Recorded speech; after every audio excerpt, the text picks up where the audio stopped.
Assalamualaikum warahmatullahi wabarakatuh. Hai teman-teman, perkenalkan nama saya Sonia Nela Aulia sebagai moderator di kelompok 1 yang terdiri dari Nurjana Nasution, Dima Pratiwi, Sonia Nahila, Anggraini, Afifah Khairunnisa. Setelah ini akan ada penjelasan singkat yang akan dijelaskan oleh Nurjana Nasution. Halo, Assalamualaikum warahmatullahi wabarakatuh. Perkenalkan nama saya Nurjana Nasution. Saya dari kelas 11 MA Mukmin Cendikia ingin menjelaskan mengenai perkembangan peradaban dan ilmu pengetahuan dinasti Bani Abbasiyah. Perkembangan peradaban dan ilmu pengetahuan dinasti Bani Abbasiyah. A. Sejarah perkembangan ilmu pengetahuan. B. Berbagai kemajuan yang dicapai Bani Abbasiyah. C. Pusat-pusat peradaban pemerintahan Bani Abbasiyah. D. Mengambil ibrah dari kemajuan dinasti Bani Abbasiyah. E. Mencintai ilmu pengetahuan. F. Potensi manusia dalam menciptakan peradaban. G. Meneladani tokoh-tokoh yang berprestasi. A. Sejarah perkembangan ilmu pengetahuan. Sejarah mencatat banyak terjadi kemajuan yang menakjubkan dalam hal ilmu pengetahuan dan kebudayaan pada masa Bani Abbasiyah. Kemajuan ini tidak terjadi di masa Bani Umayyah. Baghdad menjadi pusat ilmu pengetahuan dan kebudayaan pada waktu itu. Kemudian menjelar ke kota Kufah dan Basrah di Mesopotamia, Isfahan dan Nishapur di Persia, Bukhara dan Samarkand di Transoxiana, Kairo di Mesir, Tunis, Toledo, dan Cordova di Andalusia. Kota-kota tersebut menjadi pusat ilmu pengetahuan dan kebudayaan di dunia pada saat itu. Beberapa contoh perkembangan ilmu pengetahuan dan kebudayaan yang terjadi di masa Bani Abbasiyah. Yang pertama, menerjemahkan buku-buku dari bahasa asing dari Yunani, Syria, Ibrani, Persia, India, Mesir, dan lain-lain ke dalam bahasa Arab. Yang kedua, pengetahuan keagamaan seperti fikih, usul fikih, hadis, mustalah hadis, tafsir, dan ilmu bahasa semakin berkembang karena di zaman Bani Umayyah usaha ini telah dirintis. Yang ketiga, sejak upaya penerjemahan meluas, kaum muslim dapat mempelajari ilmu-ilmu itu langsung dalam bahasa Arab sehingga muncul sarjana-sarjana muslim yang turut memperluas penyelidikan ilmiah, memperbaiki keliruan pemahaman pada masa lampau dan menciptakan pendapat-pendapat atau ide baru. 4. Sejak akhir abad ke-10 muncul sejumlah tokoh wanita di bidang ketatanegaraan dan politik seperti Khaizura, Ulaya, Zubaidah, dan Bahrun. 5. Pada masa Bani Abbasiyah juga terjadi kemajuan di bidang perdagangan. Dan yang ke-6, bidang pendidikan mendapat perhatian yang sangat besar. Sekitar 30.000 masjid di Baghdad berfungsi sebagai lembaga pendidikan dan pengajaran pada tingkat dasar. B. Berbagai kemajuan yang dicapai Bani Abbasiyah. Yang pertama, bidang kedokteran. Yang kedua, perkembangan filsafat Islam. Yang ketiga, astronomi dan matematika. Yang keempat, perkembangan dalam bidang kimia. Yang kelima, kajian geografi. Yang keenam, kajian historiografi. Yang ketujuh, kajian teknologi. Yang kedelapan, kajian hukum dan etika Islam. Yang kesembilan, perkembangan sastra dan bidang kesenian. Yang kesepuluh, bidang pemerintahan. Yang kesebelas, bangunan tempat pendidikan dan peribadatan. C. Pusat-pusat peradaban pemerintahan Bani Abbasiyah. Masa pemerintahan dinasti Bani Abbasiyah merupakan masa kejayaan Islam dalam berbagai bidang, khususnya dalam bidang ilmu pengetahuan dan kebudayaan. Pada zaman ini, umat Islam telah banyak melakukan kajian kritis terhadap ilmu pengetahuan, yaitu upaya penerjemahan karya-karya terdahulu dan juga melakukan riset tersendiri yang dilakukan oleh para ahli.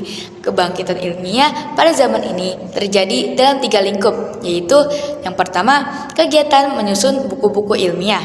Yang kedua, mengatur ilmu-ilmu Islam. Dan yang ketiga, penerjemahan dari bahasa asing. Di antara kota pusat peradaban pada masa dinasti Bani Abbasiyah adalah Baghdad dan Samarra. Baghdad merupakan ibu kota kerajaan Abbasiyah yang didirikan Khalifah Abu Ja'far al-Mansur pada tahun 754 sampai 775 Masehi. Pada tahun 762 Masehi, di dalamnya terdapat 17 istana mungil yang menjadi contoh seni bangunan Islam di kota-kota lain. Yang pertama Baghdad, yang kedua Samarra, dan yang ketiga Kairo.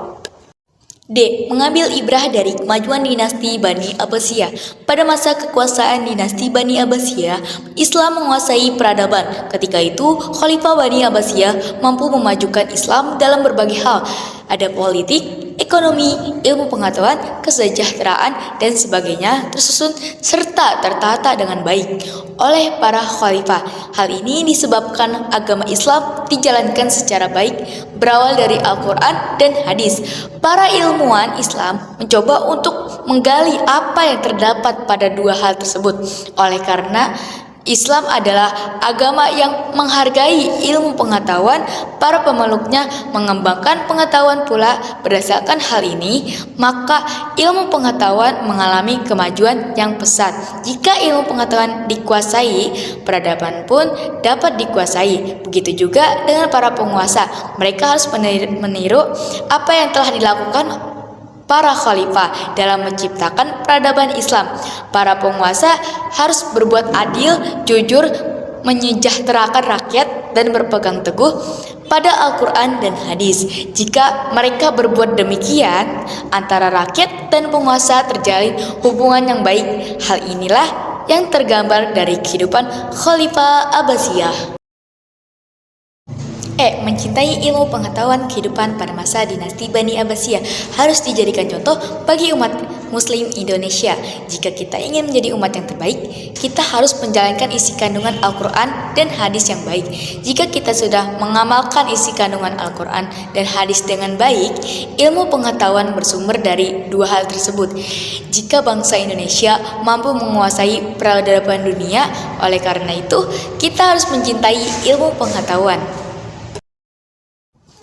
Potensi manusia dalam menciptakan peradaban umat Islam harus memiliki wawasan yang luas seperti para ilmuwan dinasti Bani Abbasiyah. Umat Islam juga harus menciptakan sistem ekonomi yang baik supaya masyarakat dapat hidup dengan layak dan tentram. Adapun yang terpenting adalah umat Islam harus bersatu, tidak boleh berperang, tidak boleh bermusuhan, dan tidak boleh saling mencelakai. Untuk itu, ukhuwah Islamiyah harus selalu dijaga agar persatuan umat Islam selalu tercipta.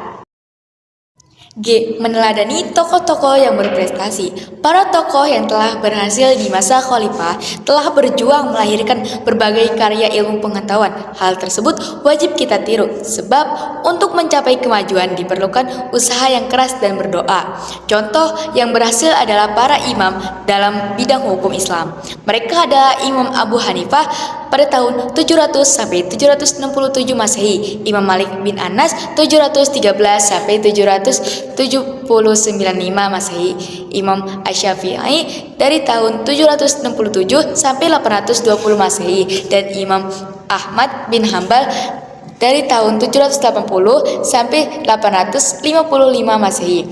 Oleh karena itu, imam dan akhlaknya mereka memiliki pengikut yang banyak. Kita sebagai umat Islam harus meneladani para imam tersebut. Tadi dapat ditarik kesimpulan, yaitu dinasti Bani Abbasiyah merupakan dinasti yang mampu berdiri dan berkembang dalam rentang waktu yang cukup lama, dari tahun 750 sampai 1258 Masehi. Cukup sekian penjelasan dari kelompok kami, kurang dan lebihnya mohon maaf. Wassalamualaikum warahmatullahi wabarakatuh.